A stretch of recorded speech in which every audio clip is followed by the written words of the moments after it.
प्रयागराज में धरना दे रहे छात्रों पर पुलिस की कार्रवाई। पुलिस ने कुछ छात्रों को डिटेन किया। प्रयागराज में पुलिस की कार्रवाई से छात्रों का हंगामा। धरने पर बैठे प्रदर्शनकारी छात्रों ने बैरिकेडिंग तोड़ी। छात्रों को हिरासत में लिए जाने पर डीएसपी ने बोला, छात्रों के बीच बैठे कुछ आपराधिक तत्वों को हिरासत में लिया गया है। प्रयागराज में चौथे दिन भी यूपी पीएससी अभ्यर्थियों का प्रदर्शन। यूपी लोक सेवा आयोग के सामने चल रहा प्रदर्शन। छात्रों ने पीसीएस आरओ एआरओ की परीक्षा 2 दिन में कराने का विरोध किया। 1 दिन और एक ही शिफ्ट में परीक्षा कराने की मांग। नॉर्मलाइजेशन की प्रक्रिया का भी विरोध किया। टोंक थप्पड़ कांड का आरोपी नरेश मीणा मीडिया के सामने आया। बोला, एसडीएम फर्जी वोटिंग करा रहे थे, पुलिस की वजह से बवाल हुआ, मैं लोगों को समझाने आया था, पुलिस ने मिर्ची बम फेंके। नरेश मीणा ने कहा, पुलिस वालों ने मेरे साथ मारपीट की, आंसू गैस के गोले दागे, उन्होंने हमारी गाड़ी भी फूंकी। मीणा ने कहा, पुलिस वालों ने हमारे समर्थकों से बर्बरता की, पुलिस ने शुरुआत की, हमने बराबर का जवाब दिया, उन्होंने हमें हमला करने पर मजबूर किया। निर्दलीय प्रत्याशी के एसडीएम को थप्पड़ मारने के बाद राजस्थान के टोंक में भारी बवाल हुआ। नरेश मीणा के समर्थकों ने पुलिस पर हमला बोल दिया। ग्रामीणों ने पत्थरबाजी की, आगजनी की। पुलिस ने लोगों को काबू में करने के लिए लाठीचार्ज किया, हवाई फायर किया, आंसू गैस के गोले दागे। नरेश मीणा ने समर्थकों को लेकर कहा कि जमकर उत्पात मचाया गया। कई गाड़ियों को आग के हवाले किया गया, गाड़ियों में तोड़फोड़ की गई। राजस्थान के टोंक में हिंसा के बाद समरवता गांव में सुरक्षा बढ़ाई गई। पुलिस के जवानों ने फ्लैग मार्च किया। टोंक हिंसा पर अब तक 60 लोगों की गिरफ्तारी। अजमेर रेंज के आईजी ओम प्रकाश ने दी जानकारी। देश की राजधानी दिल्ली में सांस लेना बेहाल। कई इलाकों में 400 के पार एक्यूआई। आसमान में छाई धुंध, विजिबिलिटी हुई लो। दिल्ली के आनंद विहार, अशोक विहार, बवाना, चांदनी चौक में 400 के पार एक्यूआई। आईटीओ, ओखला, पंजाबी बाग में एयर क्वालिटी इंडेक्स भी 400 के पार पहुंचा।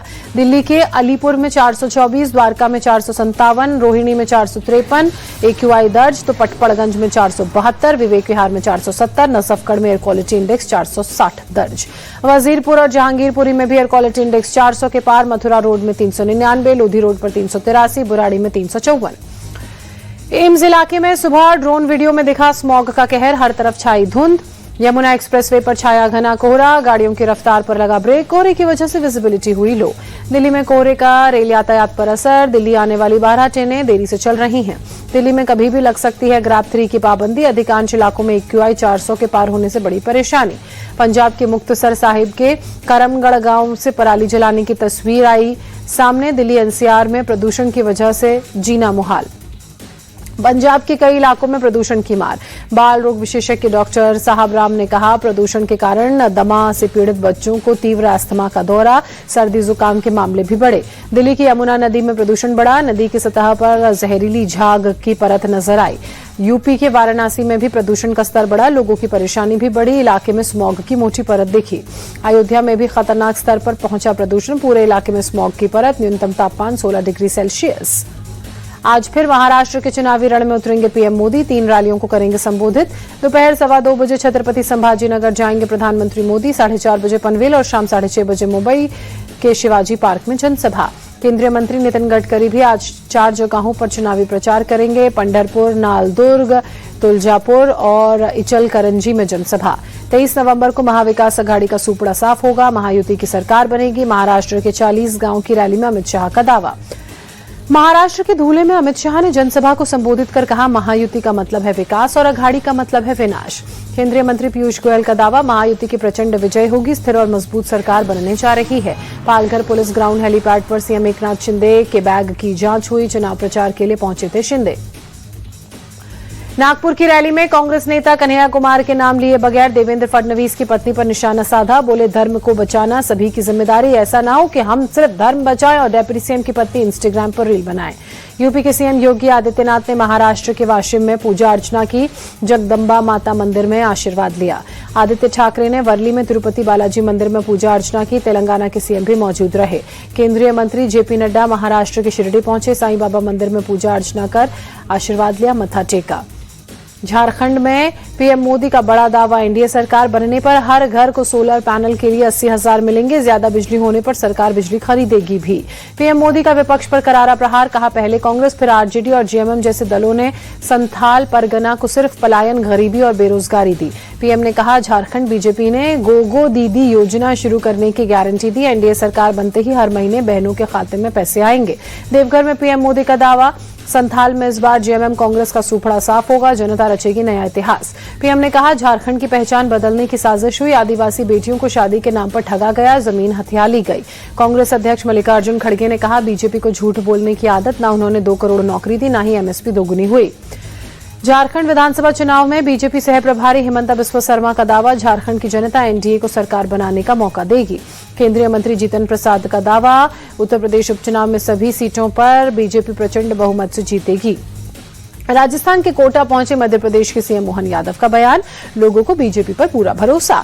दिल्ली में आज होंगे मेयर डेप्यूटी मेयर के चुनाव, आम आदमी पार्टी ने मेयर पद के लिए महेश खींची और डेप्यूटी मेयर पद के लिए रविंद्र भारद्वाज को बनाया उम्मीदवार। कांग्रेस नेता भूपेंद्र सिंह हुड्डा का दावा, हरियाणा सरकार लोगों से लिए किए गए वादे पूरे नहीं कर रही है, उन्हें ठगा जा रहा है। केंद्रीय मंत्री सुकांता मजूमदार का बयान, आने वाले समय में नॉर्थ ईस्ट में बढ़ेगा निवेश, पीएम मोदी की नॉर्थ ईस्ट के विकास पर खास नजर। पूर्व प्रधानमंत्री जवाहरलाल नेहरू की आज 135वीं जयंती, दिल्ली में शांति वन जाकर प्रियंका गांधी ने दी श्रद्धांजलि। देश के प्रथम प्रधानमंत्री पंडित नेहरू की 135वीं जयंती पर प्रधानमंत्री नरेंद्र मोदी ने श्रद्धासुमन अर्पित किए, श्रद्धांजलि दी। त्रिपुरा के राज्यपाल इंद्रसेन रेड्डी तिरुपति बालाजी पहुंचे, मंदिर में दर्शन कर भगवान श्री वेंकटेश्वर का आशीर्वाद लिया। तिरुपति बालाजी पहुंचे आम आदमी पार्टी प्रमुख अरविंद केजरीवाल, भगवान वेंकटेश्वर के दर्शन कर आशीर्वाद लिया। पत्नी सुनीता भी रही मौजूद। दुबई पहुंचे विदेश मंत्री डॉक्टर एस जयशंकर, यूएई सरकार से द्विपक्षीय संबंधों को और मजबूत करने के कई मुद्दों पर होगी बात। पश्चिम बंगाल में लॉटरी घोटाला मामले में ईडी की कार्रवाई, लॉटरी टिकटों के जरिए मनी लॉन्ड्रिंग से जुड़े भ्रष्टाचार के मामले में रेड, कोलकाता एयरपोर्ट के पास लॉटरी टिकट प्रिंटिंग फैक्ट्री पर रेड। महाराष्ट्र के जलगांव में बड़ा हादसा टला, प्रेग्नेंट महिला को ले जा रही एम्बुलेंस में लगी आग, आग लगने के बाद एम्बुलेंस में रखा सिलेंडर हुआ ब्लास्ट। सिलेंडर ब्लास्ट होते ही एम्बुलेंस के उड़े पर खच्चे, ड्राइवर की सूझबूझ से किसी के जान को नहीं पहुंचा नुकसान। धुआं निकलता देख ड्राइवर ने पहले ही सबको एम्बुलेंस से बाहर निकाल दिया। राजस्थान के जोधपुर में कैंपेन कोच में लगी आग, आग लगते ही स्टेशन पर मची अफरा तफरी, मौके पर पहुंची फायर ब्रिगेड की टीम ने आग पर पाया काबू। यूपी के हरदोई में व्यापारी से ज्वेलरी और रुपयों की लूट, विरोध करने पर व्यापारी को मारी गोली। दिल्ली के मंगोलपुरी इलाके में एक लड़के पर चाकुओं से हमला, नाजुक हालत में अस्पताल में भर्ती। लड़के का पड़ोस के लड़कों से था पुराना विवाद, वारदात की सीसीटीवी फुटेज आई सामने, ई रिक्शे से भागते दिखे बदमाश। दिल्ली में फतेहपुर बेरी इलाके में जूता फैक्ट्री में आग, दमकल की 15 गाड़ियों ने आग पर पाया काबू। नोएडा के बहलोलपुर स्थित झुग्गियों में आग लगी, दमकल की गाड़ियों ने मशक्कत के बाद आग पर काबू पाया। दक्षिण कोलकाता के संध्या बाजार में कई दुकानों में आग, फायर ब्रिगेड की टीम ने आग पर पाया काबू। भारत ने तीसरे टी20 में साउथ अफ्रीका को 11 रनों से हराया, 4 मैचों की सीरीज में 2-1 से आगे। 15 नवंबर को खेला जाएगा आखिरी टी20 मैच। भारत की टीम ने पहले खेलते हुए 220 रनों का लक्ष्य रखा, साउथ अफ्रीका की टीम 7 विकेट के नुकसान पर 208 रन ही बना सकी। साउथ अफ्रीका की तरफ से मार्को यानसेन ने 17 गेंदों पर 54 रनों की पारी खेली, क्लासेन 41 और एडन माकरम ने 29 रन बनाए। भारत की तरफ से अर्शदीप सिंह ने 3 विकेट चटके, वरुण चक्रवर्ती ने 2 खिलाड़ियों को पवेलियन चलता किया, हार्दिक पांड्या और अक्षर पटेल को भी एक विकेट मिला। भारत की तरफ से तिलक वर्मा ने धमाकेदार बैटिंग करते हुए 54 गेंदों में नाबाद 107 रनों की पारी खेली, अभिषेक शर्मा ने 25 गेंदों में 50 रन बनाए। साउथ अफ्रीका की तरफ से सिमलाने और केशव महाराज ने 2-2 विकेट चटके, यानसेन को मिला 1 विकेट। भारत के तिलक वर्मा बने player of the match. Tilak Varma ने अपनी पारी के दौरान 7 छक्के 8 चौके की मदद से 54 गेंदों में 107 रनों की पारी खेली। पर्थ में टीम इंडिया की तैयारी शुरू, विराट कोहली ने नेट्स पर जमकर बहाया पसीना, विराट के अलावा टीम के बाकी खिलाड़ियों ने जमकर की प्रैक्टिस। 22 नवंबर को खेला जाएगा टेस्ट सीरीज का पहला मुकाबला। शुभमन गिल और ऋषभ पंत ने वाका के मैदान पर जमकर प्रैक्टिस की। पर्थ में लोकल गेंदबाजों ने डाली पंत और गिल को गेंद, सोशल मीडिया पर वायरल हुए पंत और गिल की तस्वीरें। बीसीसीआई ने आनंद फानन में लिया बड़ा फैसला, बॉर्डर गावस्कर ट्रॉफी शुरू होने से पहले टीम इंडिया खेलेगी इंट्रा स्क्वाड मैच। रिपोर्ट्स के मुताबिक 3 दिन का होगा इंट्रा स्क्वाड मैच, स्टेडियम में बिना दर्शकों के खेला जाएगा मैच। 15 नवंबर से 17 नवंबर के बीच खेला जा सकता है इंट्रा स्क्वाड मैच। न्यूजीलैंड के खिलाफ टेस्ट सीरीज गंवाने के बाद रोहित शर्मा ने दिया था बयान, रोहित के मुताबिक पर्थ टेस्ट से पहले भारत नहीं खेलेगा intra squad match. Team India के T20 कप्तान को हुआ बड़ा नुकसान, आईसीसी की बल्लेबाजी रैंकिंग में सूर्य कुमार यादव तीसरे पायदान पर खिसके।